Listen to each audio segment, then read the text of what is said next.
Chapter 7. On Wednesday afternoon, Liselle walked up the steps to Mom's and gently put her key in the door. Mom worked late on Wednesdays, and Brian usually stayed out with his friends until after dinner time. Liselle needed some fresh clothes and her cell phone charger. The battery was dying, and she was afraid to miss Oscar's call. Maybe tonight he'll call me, she thought. Maybe he just needed time to think. In her bedroom, Liselle found a pile of clean laundry folded on her bed. Her comforter was pulled up neatly under her pillows, and the room smelled of dryer sheets and Mom's perfume. Liselle lay down on her soft bed and buried her face in the pillows, breathing in the clean, familiar scent. She missed her bed, and although she hated to admit it, she missed her house too. Sleeping at Shayna's hadn't been easy. Aunt Zoe had insisted Liselle sleep on the living room sofa. "It's the most comfortable place we got," she said. But Shayna wanted to stay up late watching TV. Liselle couldn't sleep with the noise, so she moved to Shayna's room. The musty air mattress barely fit on the floor. Outside, sirens wailed and lights flashed through the dark room several times. When Shayna finally came to bed, she accidentally kicked Liselle's shoulder. It was 3:15 a.m. Not long after, the baby was awake and fussing. Aunt Zoe stomped in to get her at 5:30. Liselle felt as if she had been up all night. "It'll be better once we have our own place," Liselle told herself. "Then I'll have my own room. It'll be just like home." Home. Her old bedroom was quiet and peaceful. Ruby wasn't there whining. The TV wasn't blaring. Aunt Zoe wasn't struggling to take care of everything. It had been 2 days since Liselle had felt this relaxed. She yawned and curled up on her bed, her eyes suddenly feeling heavy. "Maybe I'll just rest for a few minutes," she thought, as her mind slowly began to drift. Dad was kneeling at the end of a long, dark hallway, his arms open wide. "I miss you," he exclaimed with a smile. "Come here, baby girl." "Daddy!" Liselle yelled, running down the hallway toward him.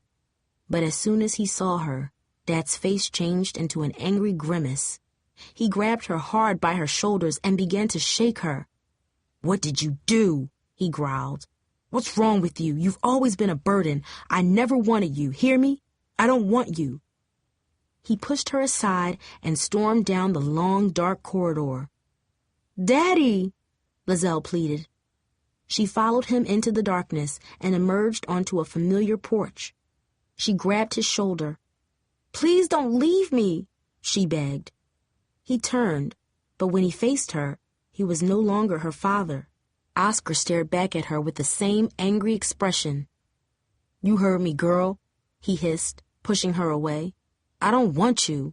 "No!" she screamed. "Liselle, wake up!" Liselle bolted upright, her heart pounding in her chest. She shoved away the hand from her shoulder. For a moment, she didn't know where she was or who was next to her, but then she saw her brother staring down at her. It was dark outside. She must have been asleep for several hours. "You okay? You were yelling." "Yeah," Liselle murmured, trying to shake away the dream.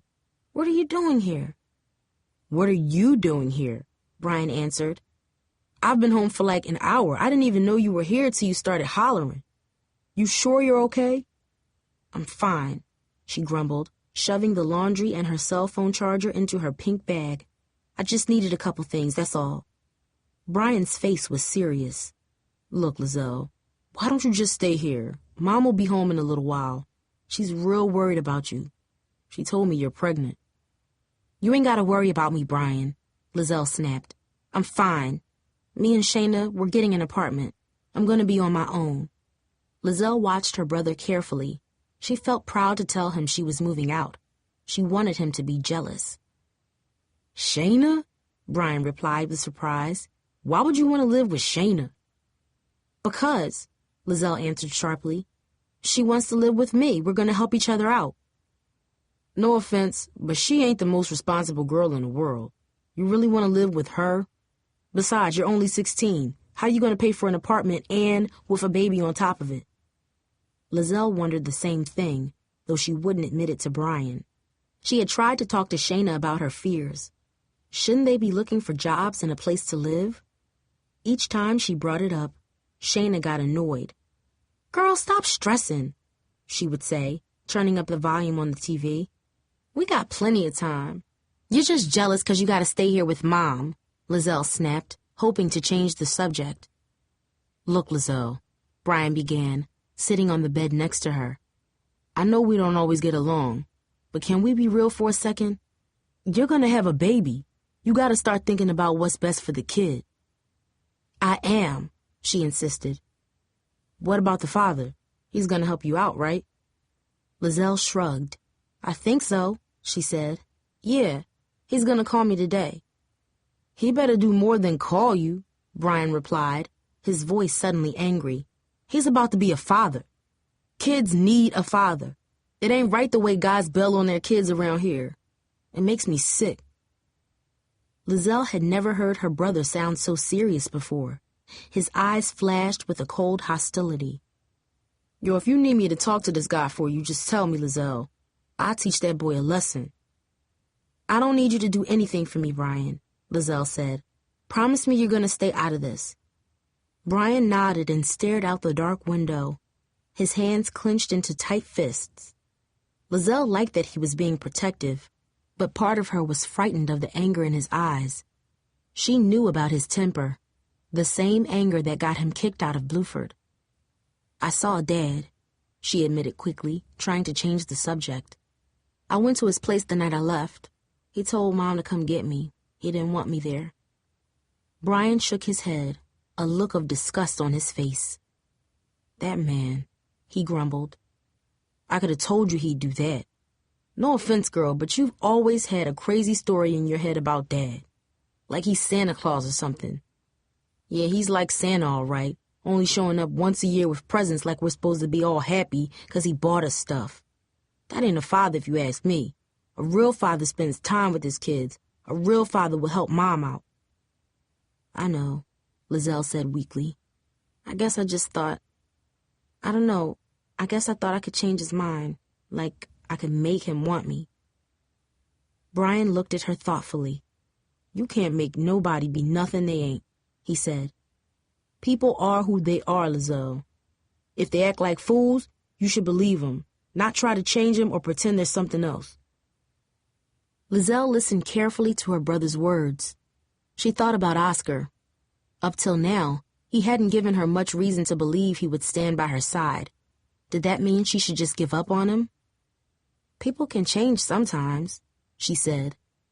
"Maybe," Brian replied. "But you can't make them. They gotta do that on their own." Liselle finished packing her bag.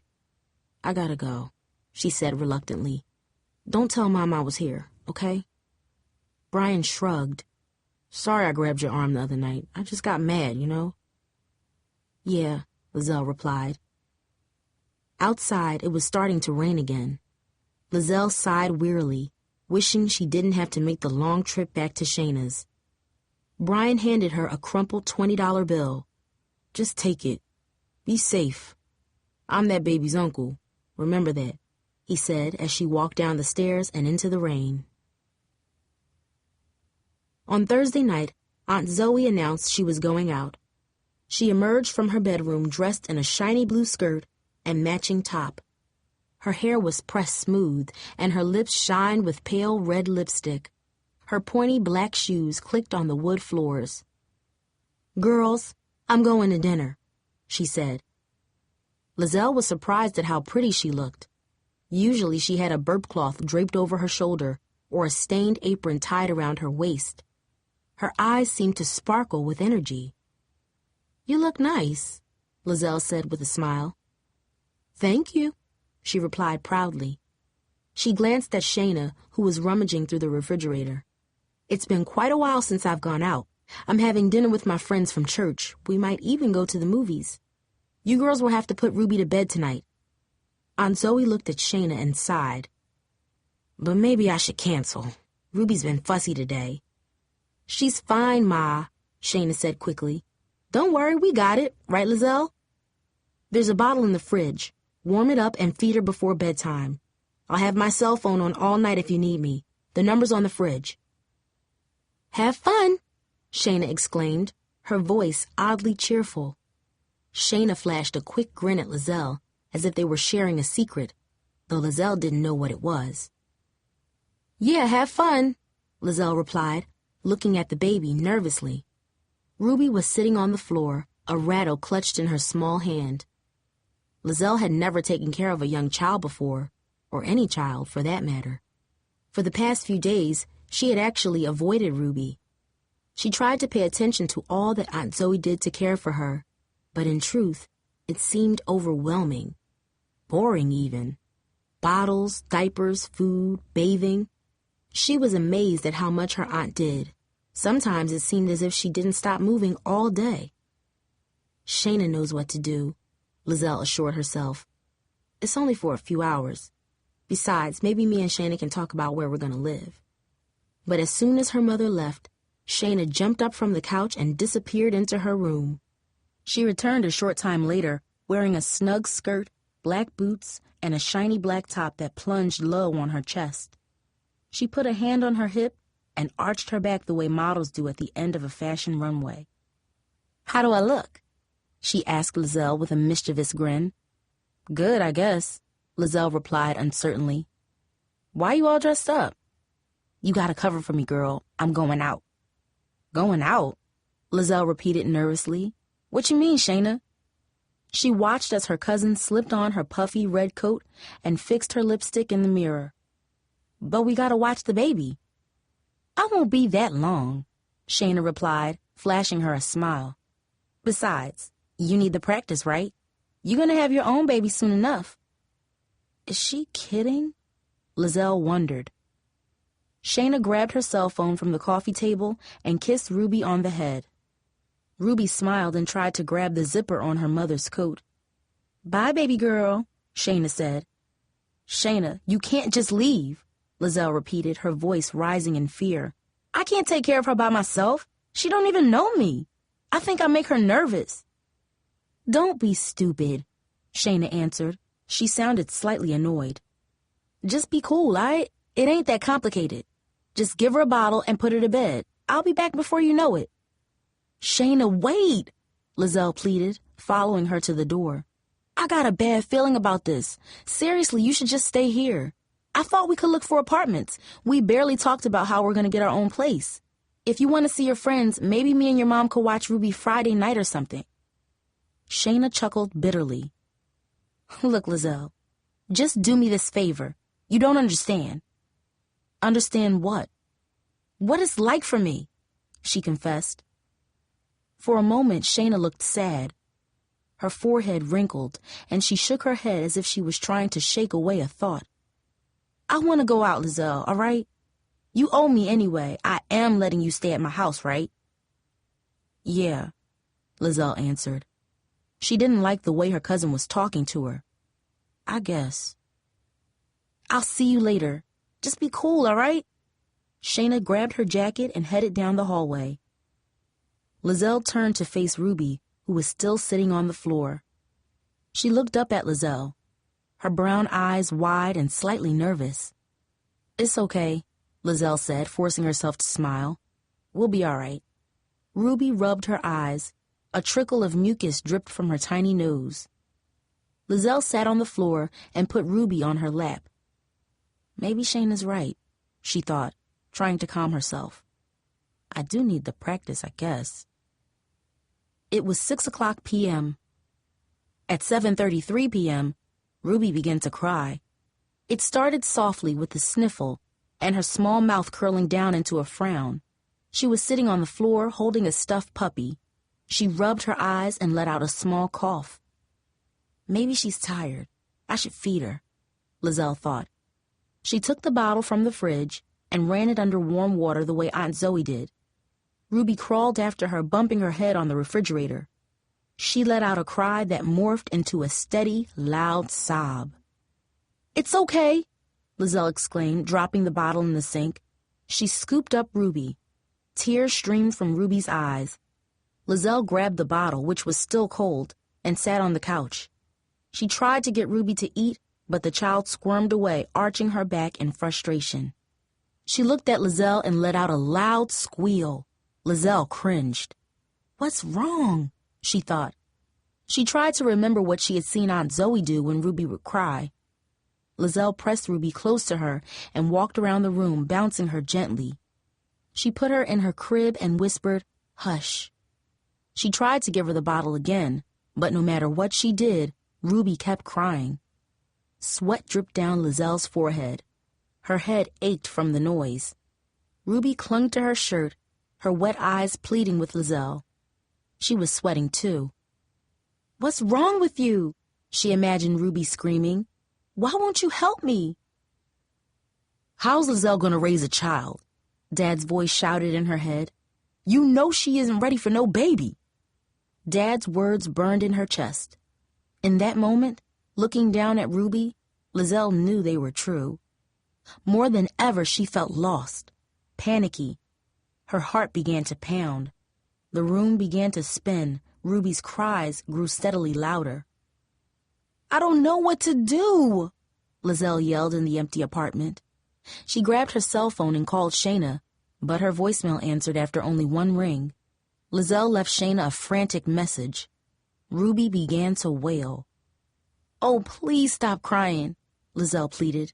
"I don't know what to do." Tears sprang to Lizelle's eyes. "I'm sorry," she sobbed, hugging Ruby close to her chest. "I don't know how to take care of you." It was almost 8:30. Ruby had been crying for an hour. "Baby girl, you need me more now than you ever have." Mom's words echoed in her head. Is this what Mom meant? Is this what it'll be like? Liselle wondered. She raced to the kitchen and dialed the phone number Aunt Zoe had left on the fridge. Aunt Zoe answered immediately. "Ruby won't stop crying," Liselle blurted into the phone. "I've tried everything." "Liselle, what's wrong?" Aunt Zoe said, her voice tense. "I don't know. She just won't stop," she cried. "Where's Shayna?" "Please, Aunt Zoe, I don't know what to do."